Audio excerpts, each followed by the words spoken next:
그러니까 하나님께서는 우리 사람을 통하여 일하십니다. 사람을 통하여 역사하십니다. 그 사람을 통해서 역사하시는데 그 사람의 마음 속에 하나님의 뜻을 두셔서, 하나님의 소원을 두셔서 그 사람이 그 소원을 이룰 때에 하나님의 뜻이 이루어지고 하나님의 소원이 이루어집니다. 이게 하나님의 사람을 통해서 역사하시는데 어떻게 역사하시는가? 바로 하나님의 뜻, 하나님의 소원을 우리 마음속에 두셔서 우리가 소원을 순종으로 이룰 때 하나님의 뜻이 이루어진다고 하는 거예요. 그래서 바로 하나님은 사람을 통하여 역사한다, 하나님은 사람을 통해서 일하신다라고 말씀하시는 것입니다. 지난주에 말씀이 그거였어요. 하나님은 누구를 통해서? 사람을 통해서 역사한다. 근데 어떻게 역사하느냐? 우리 마음에 소원을 두신다라고 하는 거죠. 소원을 두셔서 그 소원을 이루시면 내가 소원을 이룬 것 같지만 사실은 그가 하나님의 소원이 이루어지는 거죠. 그러니까 하나님의 소원이 이루어지고 나의 소원도 이루어지는 것이라고 하는 거예요. 근데 나의 소원이 있을 때, 나의 바람이 있을 때 이것이 모든 것이 하나님의 소원이냐, 하나님의 뜻이냐, 그것은 우리는 알기 위해서 먼저 뭐 해야 된다고 그랬어요? 기도해야 된다고 그랬어요. 그걸 알아야 되잖아요. 그것이 나의 소원인가, 인간적인 나의 바람인가, 아니면 하나님께 나의 속에서 심어둔 그런 소원인가를 알기 위해서는 내가 반드시 기도하는 가운데 분별력을 하나님께 주신다라고 하는 거죠. 그리고 하나님은 지난주에 누구를 쓰시느냐, 누구를 찾고 계시느냐, 그런 말씀을 통해서 다윗과 사울 같은 사람이다. 그러니까 다윗 같은 사람은 사용하시고 사울 왕 같은 사람은 사용하지 않는다라고 하는 거죠. 그걸 우리가 지난주에 말씀을 통해서 은혜를 나누었습니다. 이제 오늘은 로마서를 기본 배경으로 하려고 합니다. 로마서의 큰 그림을 우리가 이해하는 것이 필요합니다. 저는 다른 목회자처럼 한 구절을 놓고 여러분들에게 은혜를 나누려고 하는 생각보다도 그게 아니라 제가 없어도 여러분 스스로 말씀을 통해서 묵상하고 기도하고 그런 가운데 하나님의 은혜를 누리는, 즉 쉽게 이야기하면 고기를 잡아서 여러분들에게 드리는 게 아니라 고기를 잡는 방법을 제가 설교하는 거예요. 다른 사람은 여러분들에게, 모든 교회는 고기를 잡아서 여러분들에게 드리는 설교입니다. 저는 그런 설교가 아니라 제가 없어도 여러분 스스로가 말씀을 통해서 은혜를 누리도록 고기를 잡는 방법으로서 설교를 많이 하는 거예요. 그래서 오늘도 보게 되면 우리가 로마서의 큰 그림을 이해하는 것이 필요한데, 먼저 로마서를 기록한 저자와 그리고 그 로마서를 받는, 편지를 받는 수신자들 또는 내용이 우리에게 주는 메시지, 주는 교훈을 우리가 생각하면서 은혜를 나누고자 합니다. 우리가 로마서를 이해하려면 반드시 누구를 또 알아야 되냐면 바울을 알아야 돼요. 왜? 기록한 자가 바울이니까. 로마서를 바울이 기록했으니까 바울을 알아야 된다는 얘기죠. 바울을 알아야 로마서를 알 수 있고, 로마서를 알려면 반드시 바울이라고 하는 사람, 로마서를 기록한 바울을 또한 우리가 알아야 된다라고 하는 거예요. 그래서 바울은 자신을 소개하면서 뭐라고 오늘 소개하고 있습니까? 오늘 로마서 1장 1절에 자기 자신을 그렇게 소개하고 있었어요. 나는 어떤 사람이냐? 바로 하나님의 복음을 위하여 택정함을 받은 자다라고 그렇게 자기 자신을 지금 소개하고 있어요. 나 바울은 바로 예수 그리스도의 종으로서 사도로 부르심을 받았고, 사도심을 받은 이유가 뭐냐면 하나님의 복음을 위하여, 그런 얘기죠. 하나님의 복음을 위하여 선택을 받았다, 그런 얘기예요. 택정함을 입었다라고 그렇게 말하고 있다라고 하는 거죠. 이 말씀을 통해서 우리는 많은 것을 생각할 수 있는데, 그 중에 바울의 생애 속에 일어난 모든 사건과 경험, 그걸 통해서 한번 우리가 은혜를 나누고자 합니다. 바울의 모든 생애 속에서 일어나는 모든 일, 그리고 그가 경험했던 것, 그것이 곧 뭐냐면 바울을 바울되게 했거든요.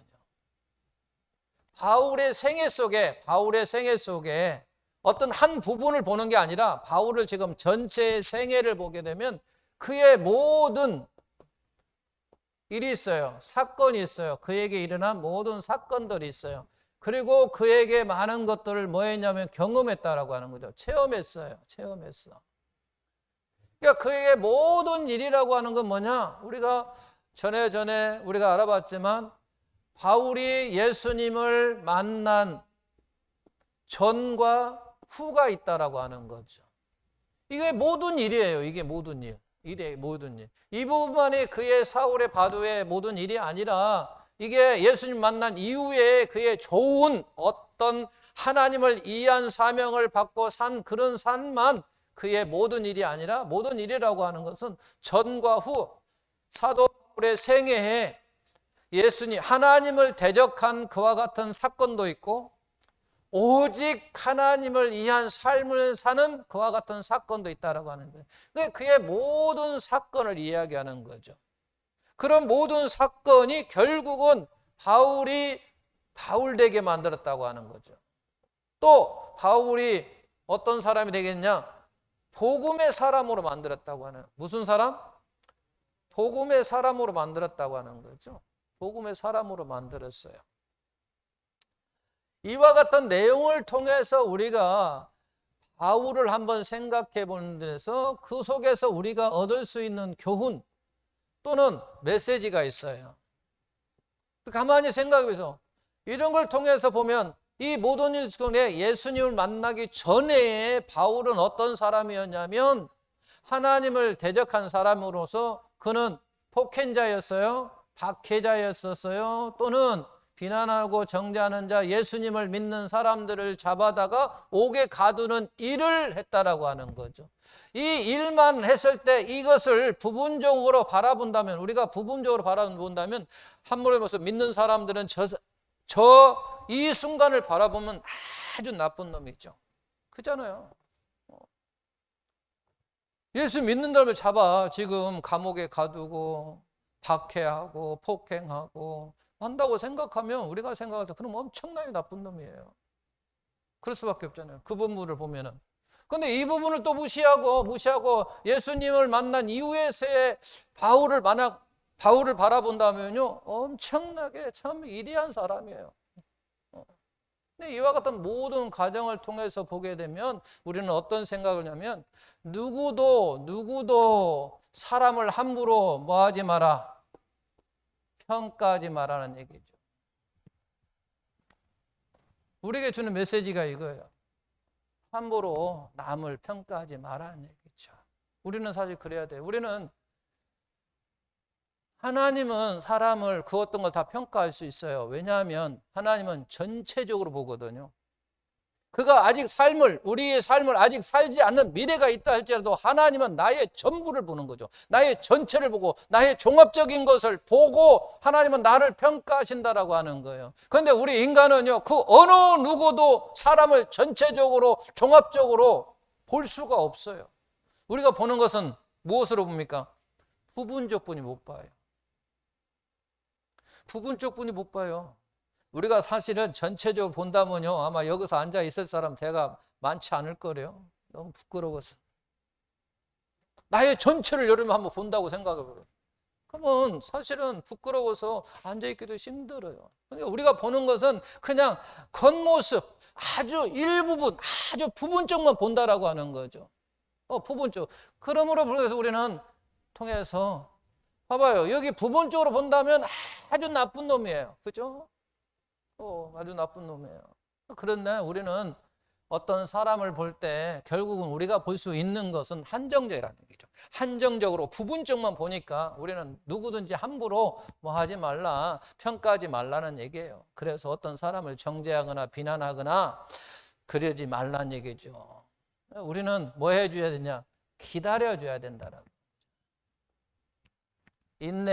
인내로서 뭐 해줘야 된다고요? 우리는 기다려줘야 된다라고 하는 거예요. 또 두 번째는 평가하지 말고 두 번째는 포기하지 말라라는 거죠. 낙심하지 말라. 절망하지 말라.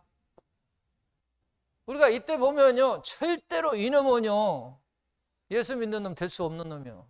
우리가 볼 때는 아주 우리가 생각할 때 저는 빨리 죽었으면 좋겠어요. 왜? 예수 믿는 사람은 어떻게 막 고난을 주니까 저런 놈은 없었으면 좋겠다라고 하는 거죠.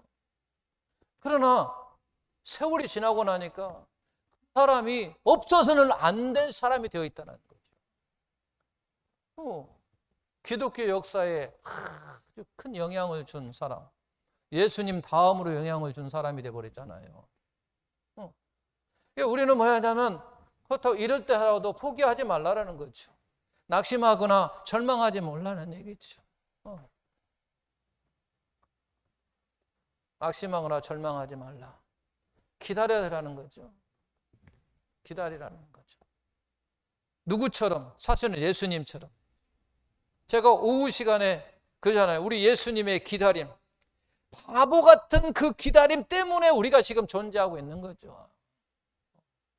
우리가 사실은 그거거든요. 예수님은요, 정말로 볼품없는 우리를 지금도 인내로서 기다리고 계신다라고 하는 거예요.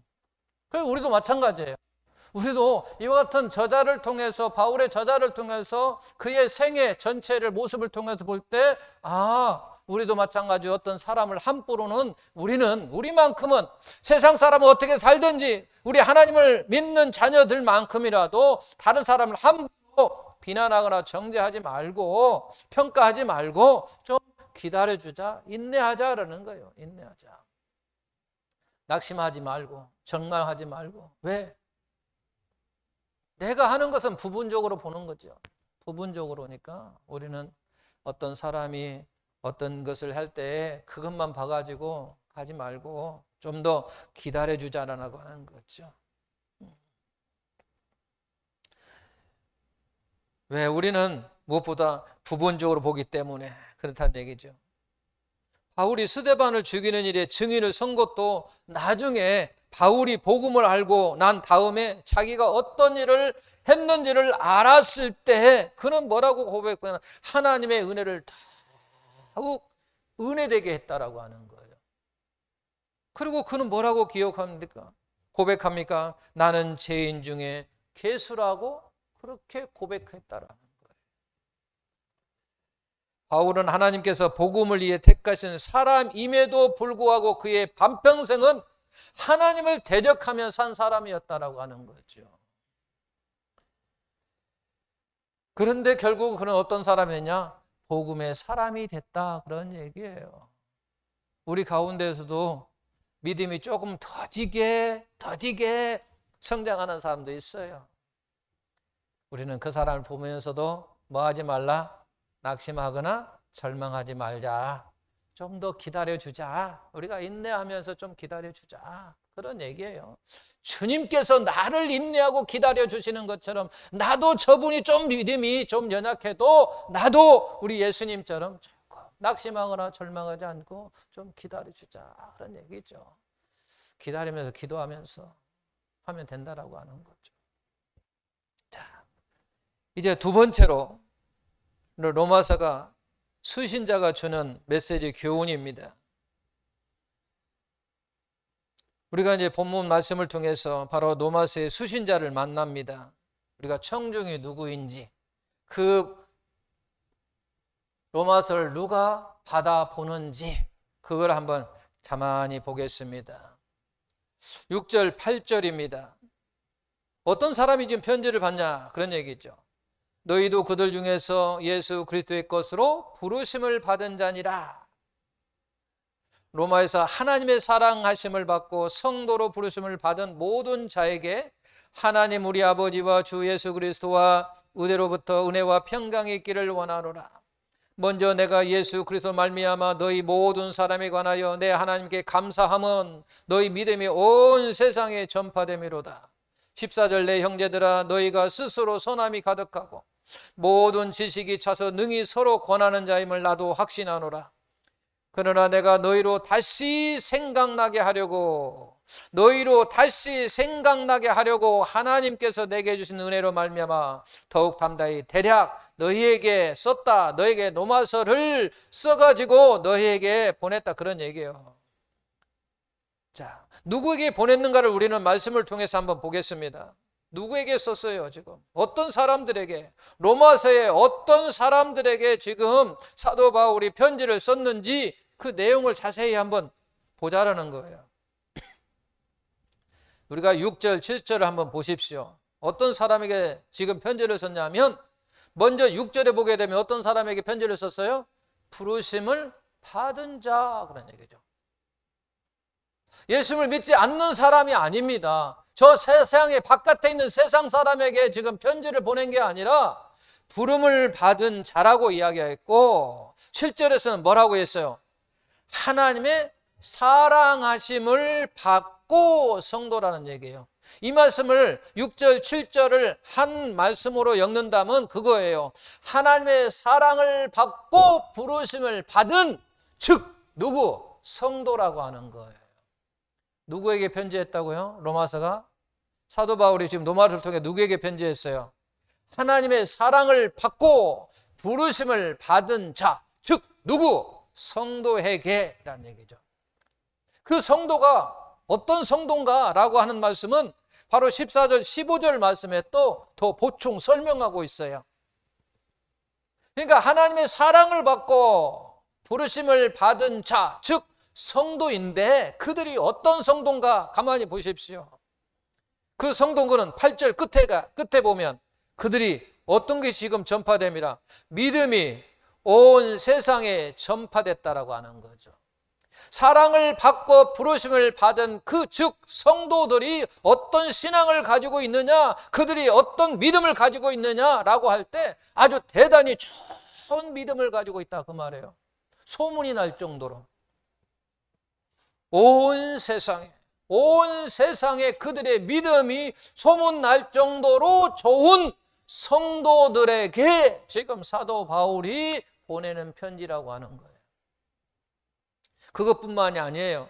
14절 보게 되면 또 뭐가 가득하고 선함이 가득하고 그런 얘기예요. 이 선함이 가득한다고 해서 뭐 착한 거, 좋은 일 하는 거, 남을 도와주는 이런 착함이 아니에요. 선함이 가득한다고 여기서 선이라고 하는 건 뭐냐면 하나님을 사모하는 그와 같은 마음, 하나님을 의지하는 마음, 하나님을 바라보는 마음, 그런 마음이 그의 마음속에 충만하다, 가득 찼다 그런 얘기예요. 하나님을 바라보는, 하나님을 의지하고 하나님을 신뢰하는 그와 같은 것이 그의 마음에 오직 하나님만을 바라보는 그와 같은 것이 가득 찼다라고 하는 거예요. 그런 마음이 가득하고 그리고 모든 지식이 차서, 모든 지식이라고, 여기는 지식이라고는 하나님의 지식이에요. 하나님을 아는 지식, 하나님을 신뢰하는 그와 같은 지식이라고 하는 거예요. 하나님을 아는 그와 같은 지식이 그의 마음속에 충만 가득 차서 서로 권면한다라고 하는 거예요. 서로 권면하는 거예요. 서로 지식이 충만해요. 하나님을 아는 지식, 그것이 충만하니까 그 은혜를 서로 지금 나누는 거예요. 권면하고 서로 권하는 거죠. 바로 그런 자들에게 뭐 했다라고 하는 거죠?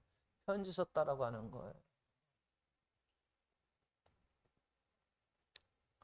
뭐 하도록? 그런 자들에게 뭐 하도록? 다시 말씀에 15절 끝에 앞에 15절 내가 너희로 다시 뭐 하게 하려고? 생각나게 하려고. 생각나게 하려고. 한마디로 이야기하면 신앙심이 좋은 사람에게 편지를 했는데 왜 그 신앙심이 좋은 사람에게 편지했느냐? 생각하도록. 그러니까 이와 같은 수신자를 통해서 우리가 알 수 있는 것은 구원받은 지금 성도들이었다. 우리는 복음하면 대부분 어떤 생각을 많이 하냐면 구원받지 않은 사람들을 생각하거든요. 그러나 오늘 로마서를 보게 되면 이미 구원받은 그와 같은 사람들에게 주신 말씀이었음을 안다는 얘기죠. 다시 말하면 로마서는 구원받지 않은 사람들을 구원할 목적으로 쓴 편지가 아니라 이미 구원받은 사람에게 바로 정리된 복음, 전할 목적으로 정리된 복음을 주어진 게 지금 이런 얘기예요. 정리된 복음이라고 하는 것은 그런 얘기예요. 로마서 1장에 보게 되면 유대인의 죄가 나옵니다. 2장에 보게 되면 이방인의 죄가 나옵니다. 3장에 보게 되면 다 죄인이다 이렇게 결론해요. 유대인이 죄고 이방인은 유대인, 이스라엘을 제한 모든 나라는 다 이방이거든요. 그러니까 유대인의 죄, 유대인이 죄고 이방인이 죄고 그러면 이 세상은 모든 사람은 다 뭐다? 죄인이다 그런 얘기예요. 다 죄인.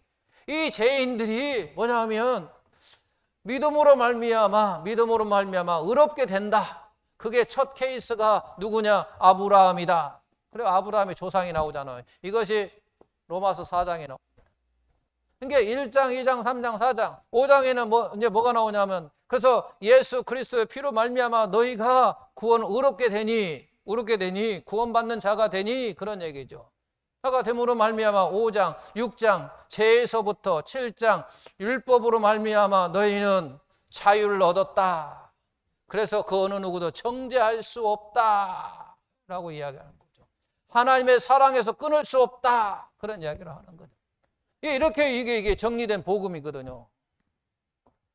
이와 같은 것을 지금 누가 신앙생활 잘하는 사람에게 지금 편지로서 보내는데 뭐하도록 생각나도록 보내고 있다라고 하는 거예요. 그러니까 결국 무슨 얘기냐면 말씀을 통해 보게 되면 복음에 대한 정리된 지식을 우리가 구원을 받자마자 우리가 복음에 대한 정리된 지식을 소유하는 것은 아니다라고 하는 거죠. 그래서 구원을 받은 그리스도인이라면 복음에 대해 정리된 지식을 또한 가지고 있어야 된다라고 하는 것을 말하고 있어요. 그러니까 믿자마자 정리된 복음을 우리가 소유하는 건 아니지만 그러나 반드시 이렇게 정리된 복음을 우리가 가져야 된다라고 하는 거예요. 그러면 이야기한 것은 뭐예요? 늘 복음이라고 하는 것을 뭐 하라고 생각하는 거예요? 뭐 하라고? 항상 생각하라고 이야기하는 거죠. 사실 우리 믿음 생활 잘 안 하는 사람에게 뭐 복음을 생각하라고 할 이유가 없잖아요. 그럼에도 불구하고 사도 바울은 뭐냐면 그런 사람을 향하여 생각나게 하려고 복음이라고 하는 걸 생각나게 하려고 지금 이야기하는 거예요. 그러니까 우리 잘 믿는 사람들을 자만하고 교만하면 안 돼요. 로마서를 통해서 보게 되면요. 오히려 믿음 없는 자, 약한 자, 연약한 자에게 정리된 복음을 생각하라고 말하는 게 아니라 신앙생활을 정말 잘하는 사람이요. 여기에서 나온 사람 정도 우리가 따라갈 믿음을 한번 생각해 보십시오. 믿음이 온 세상에 내가 지금 믿음을 가지고 있는데 예수를 믿는 믿음을 가지고 있는데 여러분들 얼마나 알아요? 옆집 알아요? 그럼 그 다음 옆집 알아요? 여름 교회 다니는 거 그 옆집 알아요? 옆집 알아요? 소문도 안 났네요. 자만하게 교만할 이유가 아무것도 없어요. 그리고 늘 하나님을 향한, 하나님을 바라보는, 하나님을 의지하는, 하나님을 신뢰하는 그와 같은 마음이 늘 마음속에 충만하고 있나요? 하나님을 아는 그와 같은 사랑이 내 마음속에 가득 차서 언제든지 많은 사람들에게 권면하고 있고 할 수 있는 그와 같은 지식이 내 안에 가득 차 있나요? 사도 바울은요, 그런 사람을 향하여 뭐냐면 복음을 생각하도록 내가 이 편지를 그런 목적으로 지금 기록했다고 이야기하고 있다는 거죠. 우리 자신에게 한번 적용해 보시길 바랍니다. 자, 이 말씀을 가만히 생각하면서 내 자신에게 전하면 내가 예수님을 믿자마자 이렇게 정리된 복음이 내가 소유했느냐? 아니다라고 하는 거죠. 긴 시간이 필요했다라고 하는 거죠. 앞으로도 긴 시간이 우리는 필요합니다. 지금까지 긴 시간이 필요했고 또 앞으로도 더 많은 시간이 우리에게는 필요합니다. 많은 시간이 흐르면서 사실은 이렇게 정리된 복음이 내 안에 자리 잡게 되는 거예요. 긴 시간 동안. 이 말씀을 사도 바울에게 그대로 적용한다면 예수를 만나기 전에 그와 같은 바울이었지만 예수를 만나자마자 그가 복음이 정립된 그와 같은 복음을 소유했느냐? 아니에요. 아니었기 때문에 그는 길리앗 광야에 가서 하나님의 말씀을 묵상하고 생각하고 그것뿐만 아니냐, 다시 그의 고향 길리앗 다소에 가서도 많은 시간을 보냈다라고 하는 거죠. 많은 시간을 보내고 나서 그 이후에 그는 비로소 바로 정리된 복음을 소유할 수 있었다라고 하는 거예요. 그와 마찬가지죠. 그러니까 장로님, 믿음이 없이는 하나님을 기쁘시게 할 수 없다라고 하는 그 기도를 하셨어요. 우리도 마찬가지예요. 믿음이 없이는 하나님을 기쁘시게 할 수 없는 그 믿음, 하나님을 기쁘시게 할 정도의 믿음을 내가 소유할 수 있는 것은 내가 믿자마자 그와 같은 믿음을 내가 소유할 수 있는 게 아니라 긴 시간이 필요하다고 말해요. 긴 시간이. 저나 여러분은 다 마찬가지입니다. 그 시간이 필요한 거예요. 그런 말씀이 우리 이 말씀을 통해서 알 수 있는 거죠.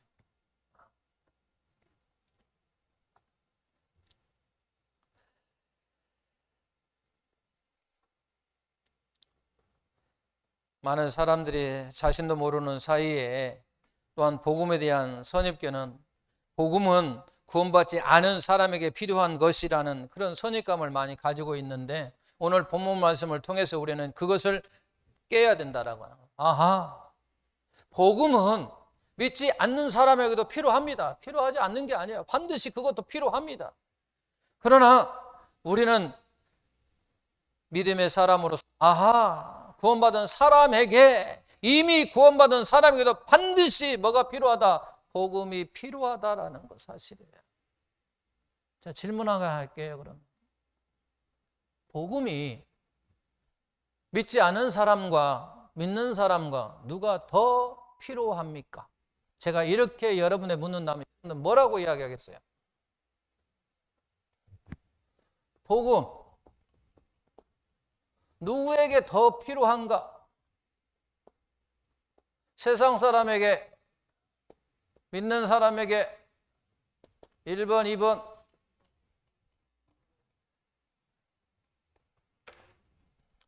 1번. 왜? 이유를 해야 돼. 그냥 1번, 그냥 2번 이렇게 말하면 안 돼. 성경적 근거를 대면서 이야기하세요. 그게 필요하잖아요. 그냥 1번, 그냥 2번 이게 아니에요. 우리 승리 선생님 몇 번 같아요? 야, 근거 대지 말고. 네? 2번? 1번? 믿지 않는 사람의 복음이 더 필요하다. 장로님 1번, 2번 선택하세요.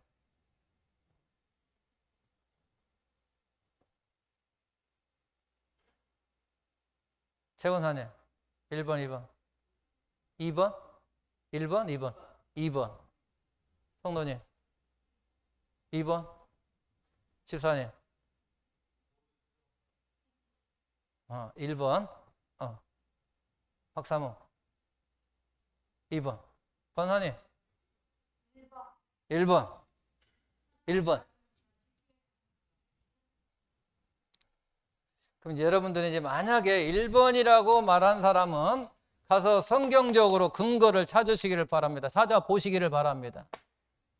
저는 2번이라고 생각합니다. 왜? 제가 이제 성경적 근거로 제가 이야기를 할게요. 복음을 다른 말로 뭐라고 그랬어요? 예수.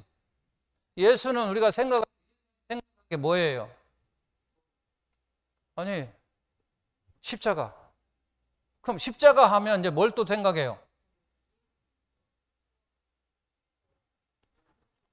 자, 우리는 복음하면 예수라고 했고 예수는 십자가입니다. 그럼 십자가는 뭐예요? 제가 그랬어요. 뭘 생각을 하세요? 십자가 하면은 고난을 생각하지 말라고 그랬어요. 고난이 없는 게 아니었어요. 고난이 없는 게 아니었지만 생각하는 거, 우리가 십자가 하면 딱 머릿속에 떠오르라고 그랬어요. 뭐? 죽음과 부활이에요. 죽음과 부활이에요. 죽음과 부활. 죽음과 부활이지 고난이 아니에요. 근데 우리는 많은 사람이 십자가 하면 고난을 먼저 생각하거든요. 아니에요. 순서가 죽음과 부활은 하나예요. 그냥 하나. 죽음, 부활 이게 아니라 그냥 죽음과 부활이 하나. 그리고 고난이에요. 그러니까 고난, 죽음과 부활이에요. 죽음이라고 하는 것은 뭐가 죽는다라는 얘기예요? 나의 자아가 죽는다라고 하는 거예요. 하나님을 믿는 사람들 자기 자아가 죽어야 뭐가 드러나는 거예요? 내 안에 있는 말씀이, 즉 주님이, 하나님이 드러나요. 내가 죽지 아니하면 절대로 그 사람에게는요 말씀이 드러날 수가 없는 거예요. 내가 죽을 때 드러나는 거예요. 우리 사람은요 죄의식이 있어서 우리는 자기를 이해한 삶이에요. 자기를 이해한 삶, 하나님을 이해한 삶이 아니라 무조건 되고 우리는 자기의 일을 삶이에요. 그래서 자기를 이해한 삶이 죽지 아니하면 하나님을 이해한 삶이 절대로 살아날 수가 없는 거예요. 그래서 바로 자 여기서 복음하면 예수고 예수는 죽음과 부활이에요. 그럼 죽음은 누가 죽는다는 얘기예요? 내가 죽는다는 얘기예요. 내가 죽어야 뭐가 드러난다? 주님이 드러난다라고 하는 거죠. 내가 죽어야 내 안에서 말씀이 살아나는 것이고 내가 죽어야 내 안에서 말씀을 통해서 하나님이 나타나는 거고 바로 하나님의 성품이 드러나는 거예요. 자, 그렇다면 처음에 세상 사람들에게 우리가 복음을 보여주는 것, 말로 전하는 것보다 더 중요한 게 뭐냐면 우리의 삶을 통해 내가 보여주는 거예요. 그래서 세상 사람은 그래요. 하나님이 있으면 보여주라고 이야기해요. 그러면 내가 믿겠다고 이야기하는 거예요. 그 보여주는 것이 뭐예요? 내가 보여줘야 되는 거예요. 뭘로? 내가 죽어서. 내가 죽어야만이 누가나 살아나니까, 우리 주님이 살아나니까, 우리 하나님이 나의 성품에 내 안에서 살아나니까, 그러면 그 사람이 누구를 통해서 나를 보는 거예요. 나를 보지만 곧 누구를 보는 거예요? 곧 하나님을 보는 거거든요. 나를 통해서 보는 거예요. 하나님을 통해서 보는 거죠. 하나님은요, 사람은요, 하나님을 볼 수가 없어요. 그럼 누구를 통해서 보느냐? 사람을 통해서 보는 거예요. 앞에서 이야기했잖아요. 사람을 통해서 역사하신단 말이에요. 내 소원을 통해서, 하나님의 소원을 내 안에 두고서 그 소원을 이루게 하심으로 말미암아, 순종하게 함으로 말미암아, 순종할 때 내가 죽는 거예요. 내가 죽지 아니하면 내가 순종할 수가 없어요. 그럼 내가 죽어야 순종한단 말이에요. 바로 그래요. 그래서 믿음의 사람들이 더 중요한 게 뭐냐면 저는 그렇게 이야기하죠. 90대 10이다. 이것은 뭐 성경에 안 나왔어요. 근데 제가 그냥 생각할 때 그런 거예요. 우리가 믿는 사람들이 자기가 죽고 모든 사람들이 하나님을 드러낼 때 세상 사람들은 말하지 않아도 저는 따라온다고 생각하는 사람이에요. 예수 믿으세요 라고 하는 말보다도 나의 모습 속에서 하나님의 모습을 본다면 그 사람 복음이라고 하는 걸 말하지 않아도 이야 저 사람 같으면 내가 따라가겠다는 얘기죠. 내가 저 사람 같으면 내가 예수 믿겠다라고 말하는 거예요. 근데 우리는 그걸 지금 못한다는 거죠. 그걸 못해요. 그래서 사도 바울이 오늘 이야기한 거예요. 신앙심이 그렇게 좋은 사람에게도 뭘 이야기하면 너희는 또 뭘 생각하라. 복음을 생각하라. 복음을 생각하라. 복음을 생각하라고 말한 거예요. 정말로 만약에 세상 사람들에게 복음이 필요했다면 이걸 거꾸로 썼어야 돼요. 말씀을. 그런데 사도 바울은 그렇게 쓰지 않았어요.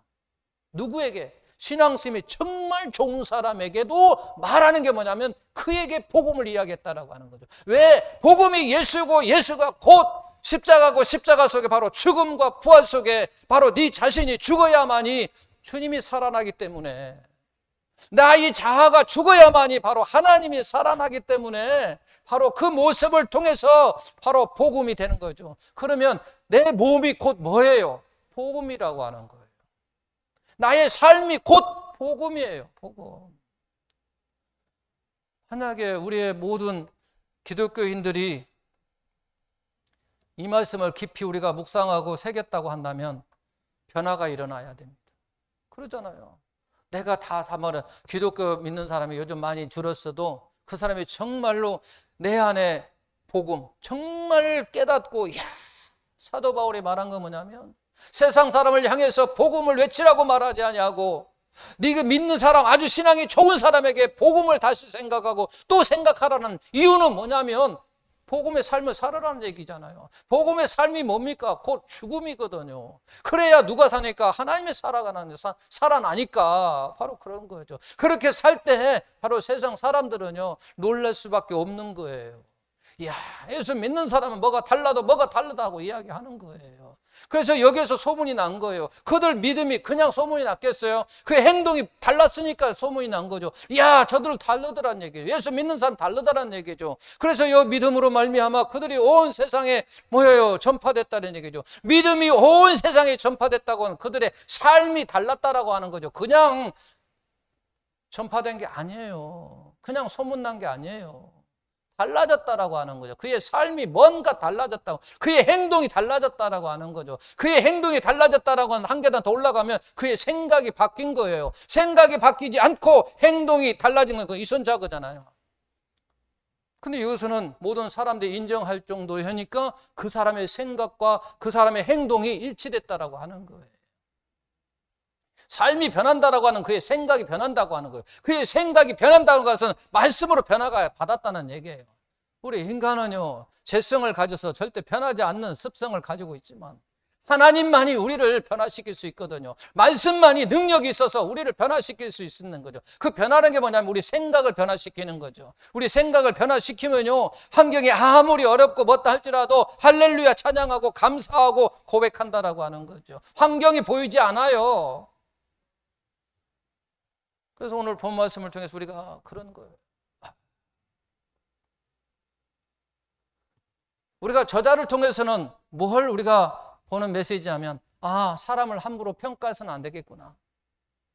내가 어떤 사람으로서 쉽게 낙심하거나 절망할 필요가 없겠구나. 그 사람의 인생을 내가 다 보지 못했으니까. 그리고 오늘 또 수신자를 통해서는 바로 그거예요. 수신자를 통해서는 그렇게 신앙심이 좋은 사람에게 복음을 다시 생각나라고 했다라고 하는 것은 우리에게 뭔가라고 하는 것을 우리는 다시 깊이 생각해야 된다라고 하는 거예요.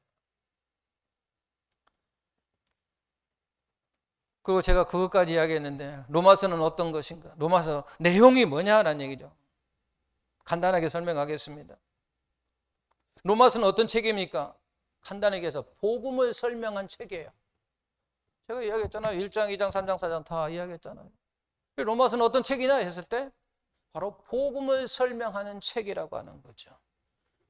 그러면 어떤 책이어야 되는가? 그러면 복음을 설명하고 있으니까 그 복음을 설명한 책이 어떤 책이어야 되는가? 라고 할 때 믿는 사람들이 알아야 할 책이에요. 믿는 사람들이 알아야 할 책. 왜? 복음이라고 하는 걸 말씀하고 있으니까. 로마서가 어떤 책이냐?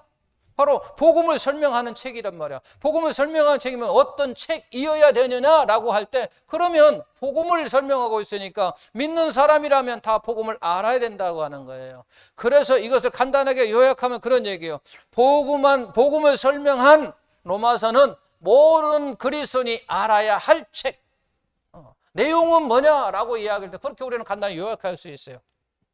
네, 복음을 설명한 책으로서 복음을 설명한 책이니까 우리 모든 그리스도인이 알아야 된다는 얘기예요. 그래서 우리는 복음을 설명한 로마서는 모든 그리스도인이 반드시 알아야 할 책이다라고 요약할 수 있다는 거죠. 자, 저자, 수신자, 내용을 통해서 우리에게 주는 메시지가 바로 이와 같은 거예요. 이런 말씀을 우리 마음속 깊이 새기셔서 복음이 나에게 더 필요한 책이다라고 하는 거예요. 복음이 나에게 더 필요한 것이라고 하는 걸 우리는 인식해야 돼요. 복음이 저 사람들에게 더 필요한 게 아니라 바로 나에게 필요한 책이라는 걸 우리는 인식해야 된다는 얘기예요. 성경을 왜 주셨다고 이야기했어요? 적용시키라고. 나에게 적용시키라고 주신 성경책이지 저 사람을 갖다 대라고 주신 성경책이 아니라고 이야기했어요. 성경은 나에게 적용시키는 책이에요. 그래서 복음도 마찬가지. 여기서도 그래서 지금 그러는 거잖아요. 복음도 나에게 지금 적용. 사도 바울이 다 그 말이 아주 정확한 거잖아요. 지금 신앙이 아주 좋은 사람에게 복음을 생각하라고 하는 것. 그렇다면 복음은 저 세상 사람도 더 필요한 게 아니라 내가 더 필요한 책이라는 얘기예요. 내가 더 필요하다는 얘기죠. 그래서 내가 그 복음을 말하면 내가 죽고 내 안에서 다시 그리스도의 삶으로 부활하는 그런 삶을 통해서 세상 사람들에게 나의 모습을, 하나님의 모습, 나의 통해서 하나님의 모습을 보여줘야 하는 그런 삶이 되어질 때 역사가 일어납니다. 할렐루야.